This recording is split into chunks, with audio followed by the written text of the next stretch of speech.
that undoes that. Language of learning and teaching was an issue, or was a dominating factor in opposition to the apartheid section of Bantu education.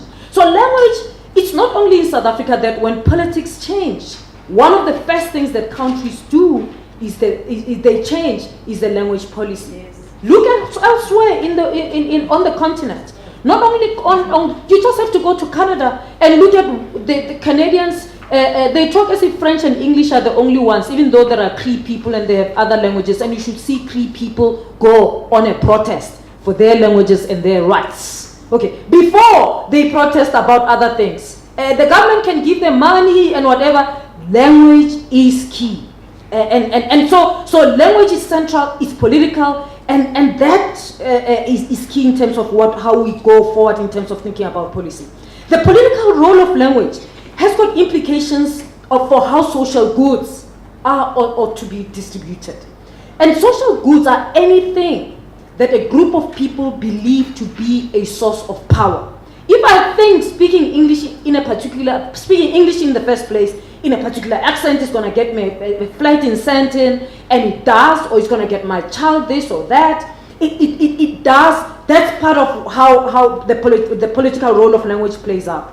When we speak, and it's not only in that, when we speak, when you stand up and speak, we create a political perspective about ourselves. Not just by the fluency of our language, by the accent that we choose. Sometimes people who can change, that we choose, how you speak, how you pronounce. People judge you before they know you. They judge you by the language you speak, how you use it, and what words you choose, and so on and so on. They can decide, she's not so polished. She might be at UCT, but she's not so polished. Just on the basis of language. Language is political.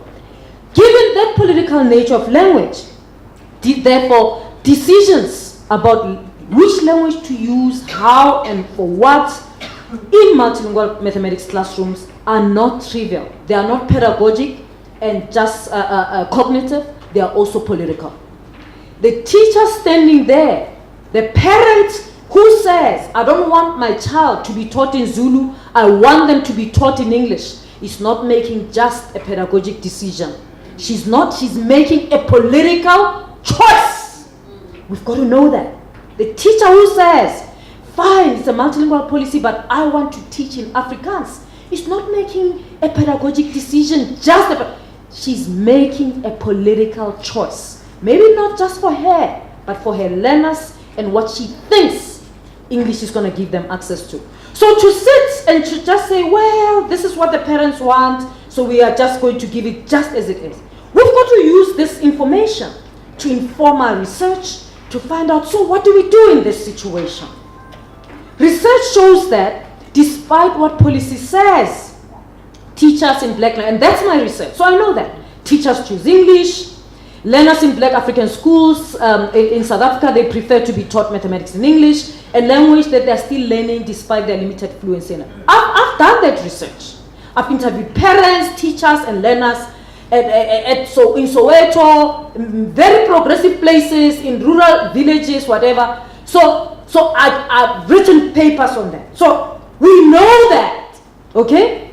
So, and it's not only that we know. We've also realized that the debates on language and mathematics teaching and learning also are not helpful because they tend to create dichotomies. And again, it's what was coming up again this morning. They create dichotomies about you got to choose one. So people, when I speak, they say, okay, choose one. You can't have both.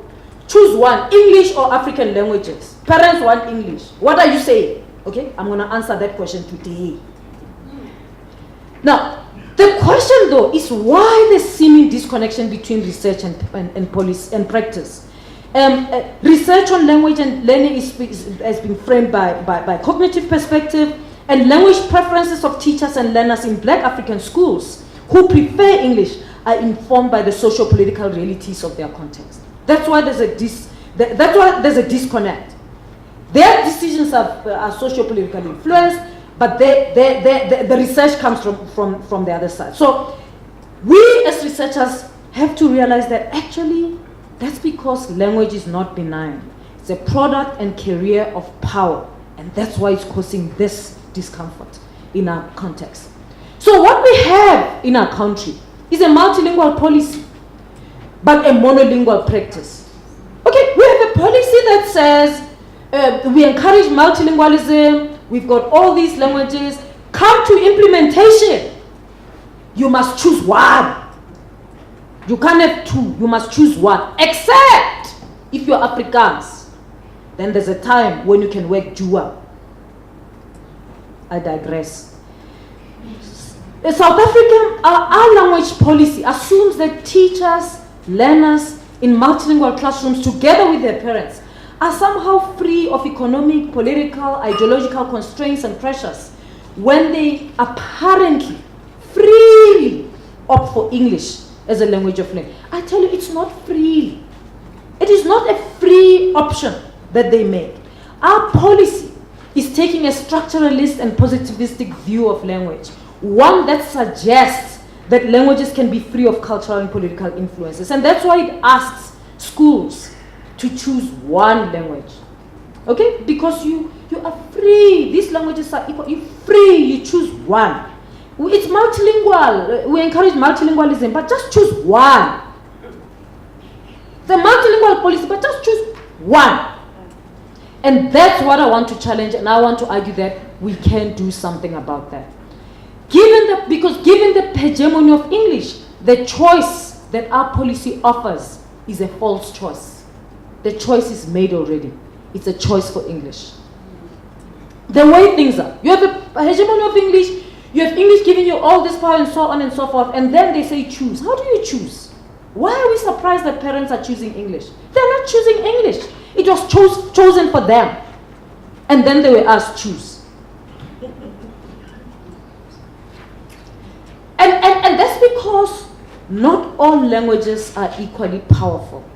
The hegemony of English is not a South African phenomenon, it's an international phenomenon. That's why people will make all sorts of arguments as to why we should teach only in English. And so enforcing purist home language or English only monolingual teaching at any level of education is not consistent with our multilingual policy in my view, and can be seen actually as discriminatory. In the case of home language monolingual teaching, it suggests that if you have money, you can buy access to English, and that's what's happening.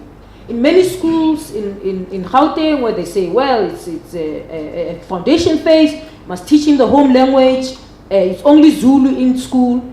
If you have money, you just simply have to go to the school that's a little more expensive, and then you can have English. And that's what happens. That's not a multilingual policy. That's not, that policy is not even in the interests of the learners. And in the case, access to English, therefore, means access to social goods, such as higher education, jobs, international opportunities, etc., etc. We're sitting here, you said it well. I mean, many of you would jump up and down to have your child go and do their masters in Oxford. Our students are fighting for decolonization. I challenged one of the students who was president of SRC at VETS when I did the standing on 702, and he was going on and on about decolonization. I said, you are doing your PhD at Bath University in the UK. Why don't you go to Makerere or University of Malang? And the students say, but Prof, what are you doing to me? Do you want to kill my career? So there's something. Yes. We fight for. So we've got the hegemony of English is that powerful, and so in the case of English, only monolingual teaching suggests that African learners are not allowed to be who they are. Okay, so whichever one you choose is like you choose English only. You choose this. You force people to do African languages only, or to learn in an African language only. You're creating a disadvantage. So what do? I've talked about the debates that says choose one. I'm not going to go on and on there. That says choose one or the other. A multilingual policy calls for the holistic view of learners, in my view. If a country says we have a multilingual policy, my view says we view multilinguals differently. And a multilingual, therefore, in that context, is not a sum of two or more complete or incomplete monolinguals. They are not. A multilingual is like a high hurdler who blends two types of competencies, that of high jumping and that of sprinting, that of English and isiZulu and isiXhosa and Afrikaans and maybe a little bit of French. That they are not monolinguals put together. All right? So we don't expect Mamokgethi to compete with Usain Bolt. They are both Jamaican. Jamaicans respect them differently. One is a high hurdler, the other one is a sprinter. They are celebrated differently. They don't compete. Mamokgethi can do both, sprinting and jumping, which means he's not going to be sprinting at the pace that Usain Bolt is doing. But Usain Bolt can't jump and sprint at the same pace. Multilinguals are like hurdlers. A multilingual policy, therefore, calls for a different view of multilingual learners. It doesn't expect multilingual learners to be like monolingual learners or a combination of monolinguals. It sees them as having different skills that combine the different ones that monolinguals have. So the coexistence and constant interaction of many languages in the multilingual has produced a different but a complete language system. If you start seeing them as separate, and you expect me to speak like someone who's at Oxford University, dream on. It ain't gonna happen. Okay? And that's why I'm not trying. I'm not trying. We are okay as we are, and we can do high quality scholarship just like this. So I want to make a case for a multilingual approach to mathematics teaching and learning. Having said all of that, what do we do? And so my view is to be able to deal with this situation, we've got to ask different questions. We can't just say, now which language do you choose to teach in? We've got to say, given this hegemony of English and this complexity that we have of language, how can we teach mathematics in multilingual classrooms to ensure that learners are sufficiently challenged mathematically and interested in learning mathematics? And how can we draw on their home languages to ensure a focus on developing mathematical proficiency whilst they are still developing fluency in English? And how can we draw on the diversity of languages present in our classrooms as teachers, whether it's English or the learners' home languages, to provide the language support that they need? That's what, for me, that's the question we must ask. We should never pretend the hegemony of English doesn't exist. It does exist.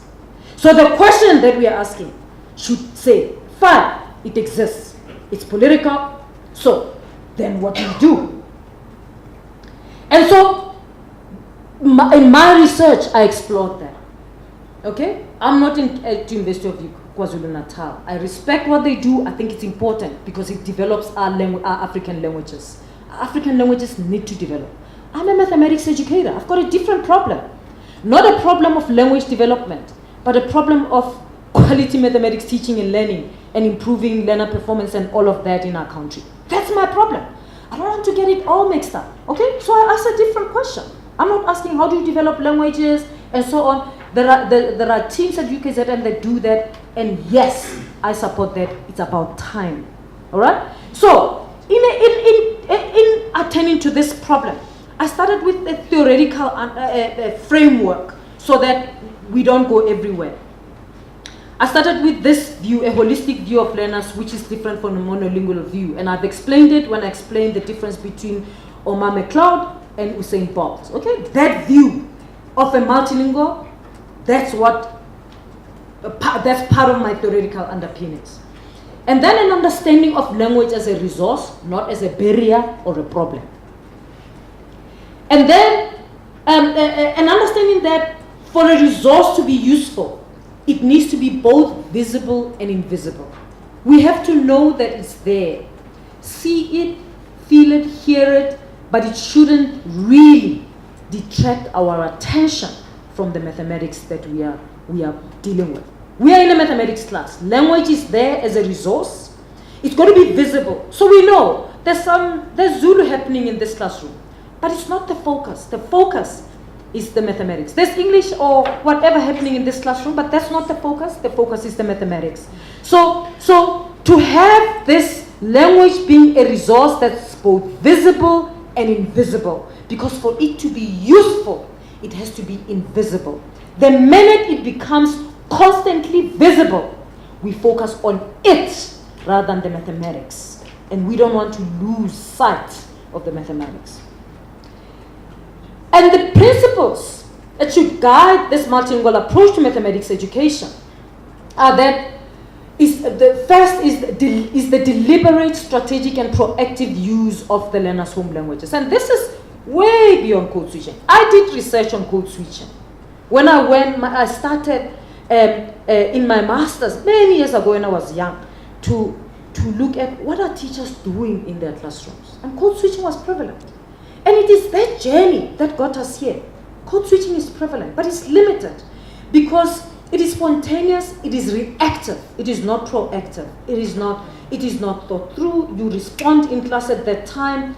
It's helpful, but it's got limitations in that way.